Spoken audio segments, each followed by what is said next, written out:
Hello everyone. तो आप लोग क्यूरियस रहते होंगे कि एसबीआई पीओ को आखिर क्या काम करना पड़ता है। ठीक है, तो इसमें मैं आपको बताऊंगा। जब से मैंने एसबीआई पीओ ज्वाइन किया है तब से लेके आज तक जो है मेरा डिफरेंट काइंड ऑफ वर्क्स जो भी मैंने किया है वो आपके साथ में शेयर करूंगा। ठीक है, तो गाइस जैसे ही हम लोग एसबीआई पीओ ज्वाइन करते हैं तो हमको जो पहली ब्रांच मिलती है वो ट्रेनिंग ब्रांच होती है। ठीक है, तो फर्स्ट 2 ईयर प्रोबेशन पीरियड में जो है आपको ट्रेनिंग ब्रांच मिलेगी। तो इसमें जो है जो मुझे फर्स्ट ब्रांच मिली थी वो गुजरात में बनासकाठा डिस्ट्रिक्ट है, नॉर्थ गुजरात, वहां पे मिली थी। ठीक है, तो वहां पे मुझे वर्क क्या करना पड़ता था, जैसे ही आप न्यू ज्वाइन ही रहोगे एसबीआई पीओ, जैसे मैं ब्रांच में गया था तो उस समय मेरी कोई पावर नहीं थी। मतलब जैसे आप सीबीएस होता है वहाँ कोर बैंकिंग सिस्टम, उस पर आपको वर्क करना पड़ता है। ठीक है, तो गाइज मेरे जो स्टार्ट में जीरो पावर रहती है तो मतलब आप यूज नहीं कर सकते हो। जैसे कंप्यूटर में लॉग इन करना, ये सब आप दूसरे के आईडी से करके काम कर सकते हो। ठीक है, तो गाइज स्टार्ट में जब मैं गया था तो वहाँ के ब्रांच मैनेजर सर बहुत अच्छे थे, राजस्थान के थे, and he is a very fun person. और जो भी मतलब कलीग्स थे बहुत यंग लोग थे। ठीक है, तो हम लोग मिलजुल के काम करते थे बहुत। मतलब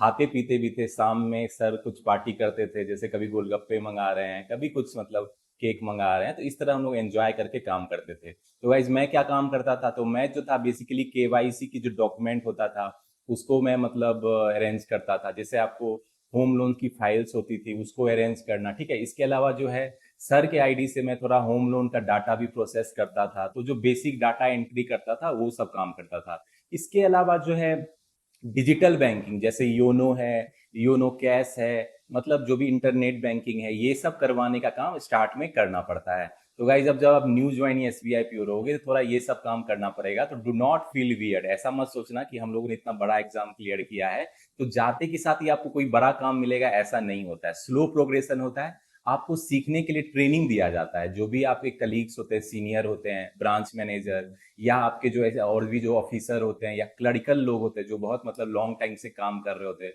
तो उनके काम में आप उनको सपोर्ट करते हो। ठीक है, तो गाइज ये तो मेरा पहला ब्रांच था। उसके बाद जो है ये बेसिकली रिटेल ब्रांच था, जो मेरी पहली ब्रांच थी, जहाँ पे नॉर्मल बैंकिंग होती है, डे टू डे बैंकिंग। जैसे आपके बगल में कोई एसबीआई का ब्रांच होगा तो उसको हम लोग रिटेल ब्रांच बोलते हैं। उसके बाद मुझे क्रेडिट सेंटर मिला, तो सेकेंड ब्रांच होती है। फर्स्ट जो आपकी ब्रांच 6 मंथ के लिए होती है, मेरी उस टाइम 6 मंथ के लिए थी। उसके बाद मुझे क्रेडिट डिपार्टमेंट मिली, तो वहां पे क्या करना होता था, तो बेसिकली उसको एसएमई ब्रांच बोलते हैं। ठीक है, उसमें जो है हमारा बड़े बड़े बिजनेस है उनका लोन चलता है। ठीक है, और वो भी 100 करोड़ 200 करोड़ ऐसे चलता है। ठीक है, तो वहां पे बेसिकली मैं मतलब उस समय तक मेरी थोड़ी पावर आ गई थी, तो मैं डाटा एंट्री तो करता था, उसको स्टॉक स्टेटमेंट अपडेट करना रहता था। ठीक है, जैसे कोई भी बिजनेस है तो उसका कितना जो है स्टॉक है मंथ के स्टार्ट में और मंथ के एंड में कितना स्टॉक है, तो उसकी डाटा एंट्री बेसिकली रहती थी। ठीक है, तो वो भी चैलेंजिंग काम रहता है। इसके अलावा न्यू ज्वाइन एसबीआई पीओ को थोड़ी मार्केटिंग भी करनी पड़ती है। ठीक है, तो मुझे जो है वहाँ के जो चीफ मैनेजर थे वो कभी कभी मार्केटिंग के लिए भेजते थे, बाजार में जाओ करेंट अकाउंट ओपन करने के लिए, मतलब थोड़ा सा वो करो, कोशिश करके आओ। ठीक है, तो टारगेट रहता है, ऐसा नहीं होता है कि आप मतलब बैठे रहते हो ऑफिस में, थोड़ा मार्केटिंग फील्ड वर्क भी आपको करना पड़ता है। ठीक है,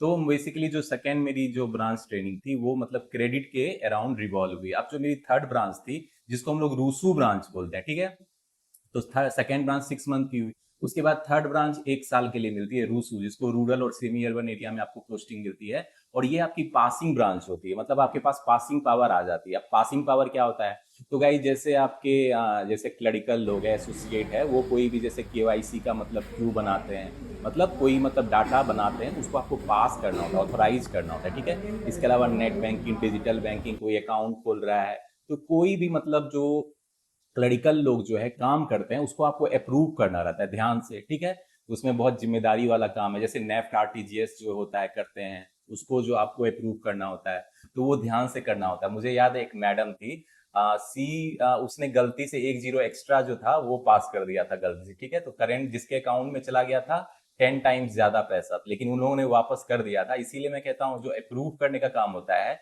बहुत ध्यान से करना पड़ता है। ठीक है, तो जो आपकी थर्ड ब्रांच होगी वो पासिंग ब्रांच होती है। ठीक है, तो आजकल थोड़ा रूल चेंज हो गया, ये तो मैं अपने टाइम का बता रहा हूँ। आजकल थोड़ा ब्रांच की ट्रेनिंग का जो सिस्टम है थोड़ा डिफरेंट है। ठीक है, वो तो आप एसबीआई में आओगे तो आपको पता चल जाएगा।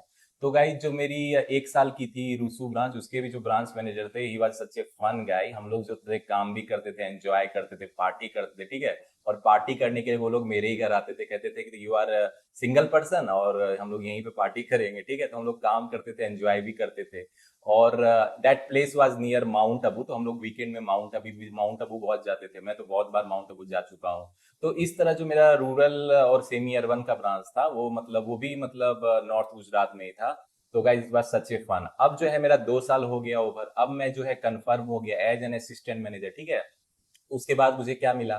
तो गाइस उसके बाद जो है मुझे मैं क्रेडिट डिपार्टमेंट में फिर से चला गया। इसको बोलते हैं RACPC, जहाँ पे आपका home loan, education loan approve होता है, ठीक है। तो मुझे जो रिस्पॉन्सिबिलिटी मिली after I was confirm from SBI PO से, जब मेरा 2 साल बाद कन्फर्मेशन हो गया, जब मैं असिस्टेंट मैनेजर बन गया, तो मुझे प्रोसेसिंग ऑफिसर का रोल मिला। तो अब प्रोसेसिंग ऑफिसर में मैं क्या काम किया भाई? तो मतलब प्रोसेसिंग ऑफिसर में बेसिकली जो आता है, होम लोन आपका आता है, ठीक है, या एडुकेशन लोन। तो गाइज मैंने बहुत बच्चे को पढ़ने के लिए विदेश भेजा है, कनाडा भेजा है, न्यू इंग्लैंड भेजा है, न्यूजीलैंड भेजा है, USA भेजा है, जितनी भी कंट्री आप सोच सकते हो, ठीक है। तो उनका एडुकेशन लोन को मैंने ही पास किया है, ठीक है। तो वो मतलब मैं करता था, प्रोसेसिंग करते हैं उसको, मतलब जो एडुकेशन लोन है। और बहुत होम लोन होता है, टॉप अप लोन होता है, ठीक है। तो उसको भी मैंने प्रोसेस करा। तो मतलब बहुत लोगों के जो सपनों का घर है उसको बनाने में मैंने मदद करी, मतलब मैंने क्रेडिट दिया उनको कि वो घर बना सके अपने सपनों का। तो मेरा ये काम रहता था, प्रोसेस करना रहता था लोन्स को, ठीक है। तो गाइज मुझे अवार्ड्स भी मिले हैं। I was selected as best processing officer. अपने जो रीजन था उसमें मुझे बेस्ट प्रोसेसिंग ऑफिसर का रोल हुआ, क्योंकि जिस RACPC में पोस्टेड था उसकी जो बिजनेस है बहुत ग्रोथ हुई, ठीक है। तो बेसिकली मैं कोई भी काम करता हूँ तो एंजॉय करके करता हूँ, चिल करके कहता हूँ, लोड बिल्कुल नहीं लेता हूँ। तो मैं बस चिल होके काम करता था, मुझे काम करने में मजा भी आता था, ठीक है। क्योंकि processing is so much fun. और खासकर when it means so much, मान लो कोई गरीब आदमी है, वो अपना घर बनाना चाहता है, आप उसको लोन देते हो, तो कितनी अच्छी खुशी की बात लगती है। या कोई चाय वाले का बेटा है, गुजरात में तो बहुत लोग आपको पता है विदेश जाते हैं, कनाडा, इंग्लैंड, न्यूजीलैंड, ठीक है।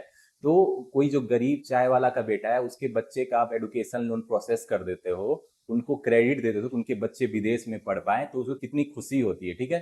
तो मुझे उन पेरेंट्स के चेहरे पे खुशी देखने लायक होती थी जब उनका एडुकेशन लोन में मतलब प्रोसेस करता था। बेसिकली मैं ही उसको कंफर्म करता था। ऑब्वियसली ये ऊपर जाती है, लेकिन मेरा जो काम था मेन काम था, ठीक है।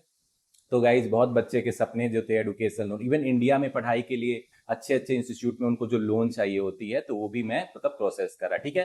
तो प्रोसेसिंग ऑफिसर का वर्क रहा मेरा उसके बाद। इसके अलावा गाइज आप लोग सोच रहे होंगे कि क्या मैं कभी ब्रांच मैनेजर बना, क्योंकि देखो SBI PO से कंफर्म हुए तो मुझे टाइम हो गया है। तो यस गाइज, मुझे डेपुटेशन पे एज ए ब्रांच मैनेजर भी मैं बहुत ब्रांचेज में ब्रांच मैनेजर रह चुका हूँ। देखो RBO जो होते हैं, रीजनल बिजनेस ऑफिस, वो आपको डेपुटेशन पे भेजते हैं। मान लो किसी ब्रांच के ब्रांच मैनेजर छुट्टी पे चले गए, अचानक कोई इमरजेंसी आ गई, तो किसी assistant manager, as a assistant manager मुझे भेजा जाता था कि इस ब्रांच में जाओ और इसको संभालो, ब्रांच मैनेजर। तो आप में से बहुत लोग सोचते हो कि ब्रांच मैनेजर का आखिर क्या काम होता है, देखो। और आप लोग को जो सुने हुए थे कि मतलब SBI में बहुत वर्कलोड रहता है, तो क्या वो सच है? तो गाइज ये रियलिटी आपको पता चलती है जब आप ब्रांच मैनेजर बनते हो। तो मैं जैसे ही ब्रांच मैनेजर बना मतलब, तो ऑब्वियसली मैं 1-2 दिन के लिए, 1 हफ्ते के लिए, 10 दिन के लिए ऐसे रहता था। लेकिन दिन भर कॉल आते रहते थे RPO से, क्या आपने इतना अकाउंट खोला है, कितने KYC हुए हैं, ये जो इंश्योरेंस बेचना है जैसे जनरल इंश्योरेंस या लाइफ इंश्योरेंस, आपने कितना बेचा। तो दिन भर कॉल आते थे, टारगेट मतलब LHO से, RBO से, एडमिन ऑफिस से, ठीक है। तो दिन भर कॉल बजते रहता था। तो मेरा काम था उनको मतलब कूल एंड काम वे में बोलना कि सर आज का जो टारगेट है पूरा हो जाएगा, ठीक है। तो अपने तरफ से पूरी कोशिश करना। क्योंकि देखो सच बात यह है कि जो बैंक के टारगेट होते हैं वो इनसेन होते हैं, मतलब it is not realistic. Realistic तो बिल्कुल नहीं होता है। उनकी जो उम्मीदें होती हैं वो बहुत ज्यादा होती हैं। तो भाई उम्मीदें बहुत ज्यादा है, तो और स्टाफ सेलेक्ट कीजिए भाई, इतना बड़ा बिजनेस है और स्टाफ कम से कम में आप काम चला रहे हो, तो मेक श्योर और स्टाफ लो। अब जो बचे हुए स्टाफ है उनपे तो वर्कलोड ऑलरेडी ज्यादा है, उससे और ज्यादा आप उम्मीद कर रहे हो। खैर, जब भी मैं ब्रांच मैनेजर बना तो मैं पूरा एंजॉय करता था। बेसिकली मुझे सारा ब्रांच हैंडल करना पड़ता था। मेरे अंदर जो क्लरिकल स्टाफ है या ऑफिसर है उनको हैंडल करना पड़ता था, उनसे काम निकलवाना होता था, जो कि बिल्कुल ईजी नहीं है। इसके अलावा जो है मुझे अकाउंट खोलने का या मार्केटिंग का काम भी देखना पड़ता था। लोन देना है तो उसको लेके भी मैं बाहर निकलता था, बात करता था लोगों से, लोन को समझाता था कि इस तरह के लोन है, चाहे वो KCC वाला लोन है जो एग्रीकल्चर लोन बोलते हैं, या होम लोन है, एडुकेशन लोन है, तो उनको समझाता था मैं, ठीक है। इसके अलावा अकाउंट ओपनिंग जो वहाँ के मतलब छोटे छोटे बिजनेस है उनको बोलता था करंट अकाउंट खुलवाने में फायदा है। तो बहुत सारी चीजें मतलब मैं ब्रांच मैनेजर करता था, लेकिन ऑब्वियसली दिन भर फोन की घंटे बजते रहती थी, तो थोड़ा माइंड मतलब डेविएट हो जाता था, लेकिन फिर भी फोकस होके हम लोग वहां भी मैंने एंजॉय किया, ठीक है, एज ए ब्रांच मैनेजर। और गाइज अगर वर्क टाइमिंग की बात की जाए तो जब से मैंने एसबीआई ज्वाइन किया है तो ऑन एवरेज 10 to 8 मान सकते हो, 10 बजे से लेकर 8 बजे तक, ठीक है। तो ऑब्वियसली ये ऊपर ही जाती है, नीचे कम आती है। ऐसा कम ही होता है कि 8 बजे के पहले आप छूट जाओ, ठीक है। कभी कभी वीकेंड में हम लोग अर्ली निकल जाते हैं। लेकिन जब रफिया ऑडिट ऑडिट बहुत सारी होती है बैंकिंग में, जैसे रफिया ऑडिट होती है, क्रेडिट ऑडिट होती है, ठीक है, तो उसमें आपको 10-11 भी रात के बज जाते हैं। और खासकर जो मार्च का महीना है उसमें तो आपको मतलब 12 बजे रात हो जाते हैं, ठीक है, काम करते करते। तो गाइज इसमें घबराने की बिल्कुल बात नहीं है। मुझे लगता है आने वाले टाइम में वर्क इंप्रूवमेंट हो सकता है बैंक में, खासकर जो हम लोग यंग लोग हैं उसके लिए आवाज उठाएंगे, ठीक है। तो वर्क लाइफ बैलेंस की थोड़ी चैलेंजेस तो है अगर बैंक में, इसमें कोई शक नहीं है, खासकर एसबीआई में और ज्यादा है, ठीक है। लेकिन गाइज मैं कोशिश करता था कि जो भी मुझे रिस्पॉन्सिबिलिटी मिली उसको मैं एंजॉय करता था, ठीक है। तो बेसिकली काम यही होता था, एज ए ब्रांच मैनेजर आपको क्या करना पड़ता है भाई, सारी फिर से जो आपको जैसे कोई अकाउंट खुला या कोई लोन पास हो उसको अप्रूव करना होता है, ठीक है, उसको आगे बढ़ाना होता है। जो भी आपके क्लरिकल या ऑफिसर लोग कुछ एंट्री करते हैं उसको पास करना होता है। इसके अलावा ब्रांच का बिजनेस बढ़ाने के लिए आपको कोशिश करनी पड़ती है, ठीक है, उसका प्रूफ देना पड़ता है बकायदा। बहुत सारे ग्रुप बने होते हैं, इंश्योरेंस का ग्रुप है ये भाई, ये लोन का ग्रुप है, ठीक है। तो बहुत सारे ग्रुप में आपको डाटा देना पड़ता है कि आपने क्या किया दिन भर में। आपको जो मार्केटिंग पे गए हो तो फोटो खींच के भेजना पड़ता है, ठीक है।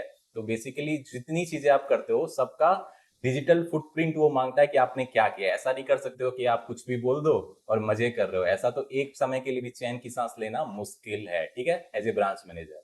तो गाइज ये मेरा रोल एंड रिस्पॉन्सिबिलिटी रहा from the time I joined SBI PO, ठीक है। उसके उसके टाइम से लेके अब तक जब तक मैं प्रोसेसिंग ऑफिसर रहा। इसके अलावा मैं डिफरेंट ब्रांच में एज ए ब्रांच मैनेजर रहा, डेपुटेशन पे गया, ठीक है। तो मेरा एक ओवरऑल एक्सपीरियंस अच्छा बन गया है। तो मैंने लगा आपके साथ शेयर कर दूं। बहुत बच्चे सोचते हैं कि एसबीआई में वर्कलोड कैसा है। तो देखो वर्कलोड ऑफिसर के लिए तो बहुत चैलेंजिंग है, ठीक है। इसमें जो है वर्क टाइमिंग भी आपको 10 से 8 रहती है, ठीक है, और सबके लिए रहती है, यूनिफॉर्म बोल सकता हूँ। लेकिन जो है मेरे हिसाब से जो है आने वाले टाइम में अगर स्टाफ अगर इंक्रीज हो जाए तो वर्कलोड कम हो सकता है। अगर 5 डेज बैंकिंग इम्प्लीमेंट हो जाए तो मुझे लगता है जो ऑफिसर है खासकर उनको थोड़ा राहत मतलब कि राहत मिलेगा, चैन की सांस वो लेंगे, ठीक है। तो गाइज बेसिकली ये था मेरा जो एसबीआई पीओ का मतलब वर्क रिस्पॉन्सिबिलिटी जो मुझे डिफरेंट पीरियड में मिली, तो सोचा आपके साथ शेयर कर दूं। जो लोग SBI PO IPS PO join करना चाहते हैं तो उनको बहुत क्यूरियसनेस रहती है कि आखिर बैंक पीओ को क्या काम करना पड़ता है, ठीक है। तो ये मैंने आपके साथ शेयर कर दिया। होप जो अब आपको कुछ डाउट या मतलब अगर कोई क्वेरी रहेगी तो मुझसे कमेंट सेक्शन में बेझिझक पूछ लेना, ठीक है। तो गाइज होपफुली इससे आप मोटिवेट होकर जो आने वाला आईपीएस पीओ एसबीआई पीओ और आरआरबी पीओ और जो बैंक क्लर्क का एग्जामिनेशन है उसमें अपना 100% दोगे, ठीक है। क्योंकि देखो एक बात मैं सच बताता हूँ, बैंक का जो वर्क होता है हेक्टिक तो होता है लेकिन फन भी होता है। इसमें कभी आप बोर नहीं होते, खासकर ऑफिसर मतलब फील्ड वर्क रहता है, बाहर जाना रहता है, ठीक है। ऑफिस में अगर कलीग यंग मिल गए तो हम लोग पार्टी करते हैं, एंजॉय करते हैं, ठीक है। लेकिन हाँ ऑल इज ऐसा नहीं होता है कि सारी चीज साइनिंग साइनिंग है, ऐसा कुछ नहीं होता है। कभी कभी आपको ऐसे लोग मिल जाते हैं जो फ्रस्ट्रेटेड टाइप के होते हैं, चाहे वो ब्रांच मैनेजर हो या जो आरबीओ का एजीएम हो, वो बहुत फ्रस्ट्रेटेड रहते हैं। तो वो जो अपने कलीग है या मतलब अपने जो मतलब वर्किंग पार्टनर है उनको वो डिस्टर्ब करते रहते हैं, लेकिन चलो वो भी चलता है। अब जो बड़ा कॉपरेशन है, एक बड़ा ऑर्गेनाइजेशन है, तो वहां तो ये सब इशू होती ही है, ठीक है। तो गाइस उसको ज्यादा चिंता मत करना, लोड मत लेना। आपका फोकस होना चाहिए एग्जाम क्लियर करने पे और being selected as a PO, क्योंकि देखो सैलरी अलाउंस अच्छी है, फैसिलिटी अच्छी है, ठीक है, और वर्क इज ऑलवेज फन, और आपको यंग कलीग मिल जाएंगे तो हमेशा एंजॉय करोगे मेरी तरह, ठीक है। तो I have got my many best friend through SBI. SBI के जो कलीग है अभी तक मुझे मतलब अगर मैं ट्रांसफर भी हो जाता है फिर भी मैं उनसे बात करते रहता हूँ, क्योंकि एक लाइफ चेंजिंग रहता है। इतने अच्छे अच्छे लोग मिले मुझे एसबीआई में, ठीक है। तो होपफुली गाइज आपको जो कलीग मिले वो भी बहुत अच्छे मिले। मेरी तो यही शुभकामनाएं, ठीक है। तो गाइज आप पढ़ाई में जोर लगाओ। होपफुली इस वीडियो से मोटिवेट होके आप IPS PO, SBI PO, RRB PO और बस जो बैंक क्लर्क एग्जामिनेशन में अपना 100% दोगे, ठीक है। और अगर आप अपना 100% दोगे तो जरूर सेलेक्टेड होगे, ठीक है। तो guys I want to wish you all the best for the coming examination. आने वाले सभी एग्जामिनेशन को फोड़ देना है, ठीक है।